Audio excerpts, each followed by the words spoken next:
Hello అందరికీ. ఈరోజు ఒక కొత్త వీడియోతో మీ ముందుకొచ్చాను. ఈరోజు నేను శకుంతలోపాఖ్యానం కథ చెప్పబోతున్నాను. ఈ కథను రాసిన కవి నన్నయ్య. నన్నయ్య ఆంధ్ర మహాభారతంలోని ఆది, సభ, అరణ్య పర్వాలను అరణ్య పర్వంలో 142వ పద్యం వరకు రాసి ఆపేశారు. నన్నయ్య మిగిలిన రచనలు ఏమిటంటే ఆంధ్ర మహాభారతం, ఆంధ్ర శబ్ద చింతామణి, ఇంద్ర విజయం, రక్షణాసారం మొదలైనటువంటివి. నన్నయ్యకి బిరుదులు ఆదికవి, శబ్దశాసనులు. నన్నయ్య రాజరాజ నరేంద్రునికి ఆస్థాన కవి. ప్రస్తుతం మనం చెప్పుకునే కథ నన్నయ్య రాసిన ఆంధ్ర మహాభారతంలోని ఆది పర్వంలోని చతుర్థాశ్వాసం నుండి తీసుకోబడిన శకుంతలోపాఖ్యానం అనే కథలోనిది. సో కథలోకి వెళ్ళిపోదాం. పూర్వం ఒక రాజ్యంలో దుష్యంతుడు అనే ఒక మహారాజు ఉండేవాడు.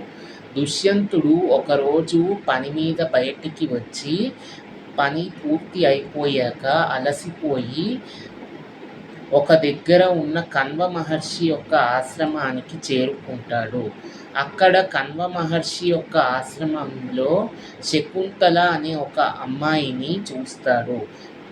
శకుంతలను చూసిన తొలి చూపులోనే దుష్యంతుడు ఆమె అంగీకారంతో శకుంతలను గాంధర్వ పద్ధతిలో వివాహం చేసుకుంటాడు. దుష్యంతుడు తన రాజ్యానికి వెళ్లే ముందు శకుంతలతో ఈ విధంగా మాట ఇస్తాడు. తనకి ఒక పుత్రుడు పుడితే తను రాజ్యానికి యువరాజును చేస్తాను, ఇంకా పుత్రుడికి అభిషేకం చేస్తాను అని మాట ఇచ్చి తన రాజ్యానికి తిరిగి వెళ్ళిపోతాడు. కొన్నాళ్ళకి శకుంతలకు ఒక పుత్రుడు పుడతాడు.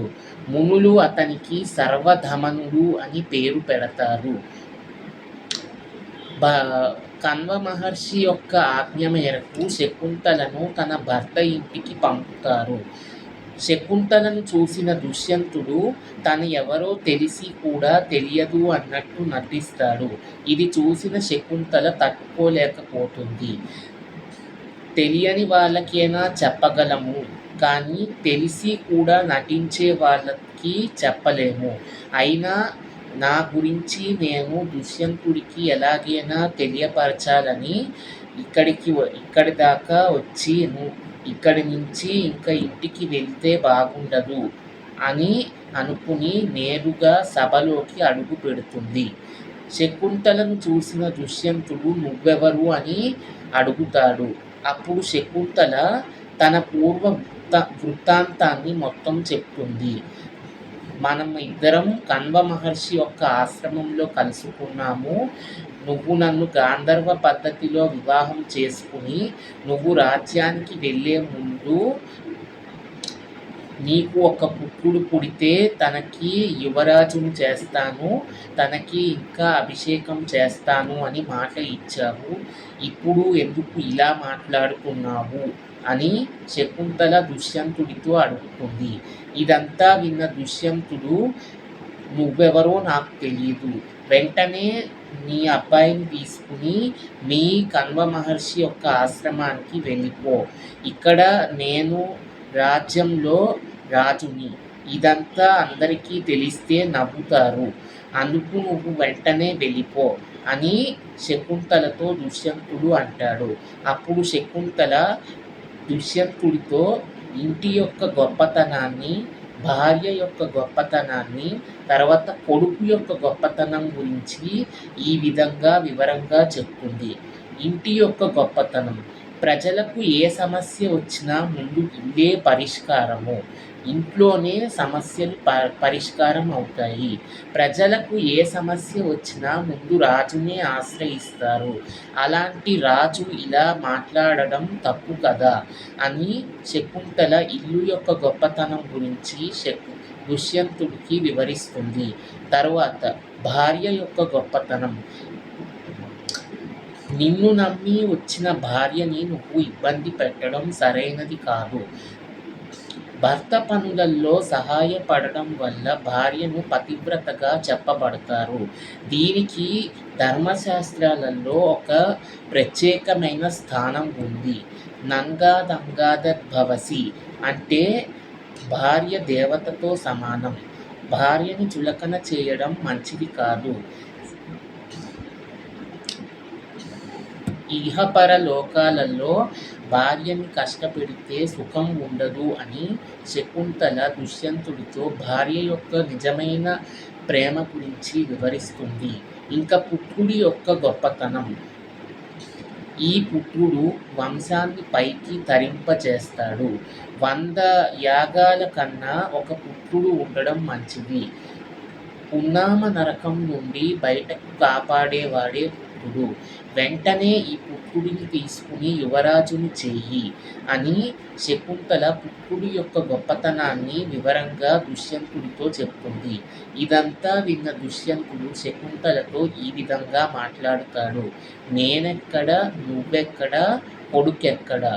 ఎక్కువ మాట్లాడకుండా ఇక్కడ నుండి వెళ్ళిపో అని గట్టిగా బెదిరిస్తాడు. ఇది చూసిన శకుంతల మనసులో ఈ విధంగా బాధపడుతుంది. నేను పుడుతూనే తల్లిదండ్రుల చేత దూరపడ్డాను. నేను విశ్వామిత్రుడికి మేనకకు జన్మించిన అమ్మాయిని. వాళ్ళు నన్ను పుడుతూనే దూరం పెట్టారు. ఇప్పుడు నన్ను భర్త కూడా వదిలేస్తున్నాడు.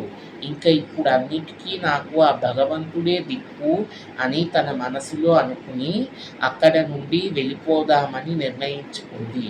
అప్పుడు అకస్మాత్తుగా ఆకాశవాణి మాటలు ఈ విధంగా వినిపించాయి.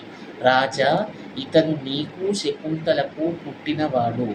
ఎక్కువ మాట్లాడకుండా ఇతనిని తీసుకుని యువరాజుని చేయి అని ఆకాశవాణి శకుంతల యొక్క గొప్పతనాన్ని, శకుంతల కొడుకు యొక్క గొప్పతనాన్ని వివరంగా వివరిస్తుంది. అప్పుడు సభలోని వాళ్ళందరూ ఆశ్చర్యపోతారు. దుష్యంతుడు కూడా తాను చేసిన తప్పును తాను తెలుసుకుని అందరితోనూ ఈ విధంగా అంటారు. నేను లోక నిందకు భయపడి ఈ నిజాన్ని ఎవరికీ చెప్పలేదు.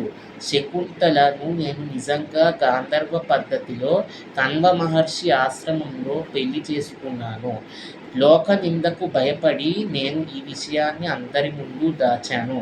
కానీ ఇప్పుడు ఆకాశవాణి చెప్పిన మాటలు విని నా కళ్ళు తెరుచుకున్నాయి అని శకుంతలను క్షమించమని అడుగుతాడు. అప్పుడు శకుంతల అతనిని క్షమించి అతని పుత్రుడికి యువరాజుని చేయమని అప్పచెప్తుంది. దుష్యంతుడు తన పుత్రుడికి రాజ్యాన్ని అప్పగించేసి వనవిహారంలో తపస్సు చేసుకోవడానికి వెళ్ళిపోతాడు. ఈ కథ కనుక మీకు నచ్చినట్లయితే లైక్ చేయండి, షేర్ చేయండి. మీలో ఎవరైనా నా యూట్యూబ్ ఛానల్ని ఫస్ట్ టైం చూస్తున్నట్లయితే సబ్స్క్రైబ్ చేసుకోవడం మర్చిపోకండి. Thanks for watching.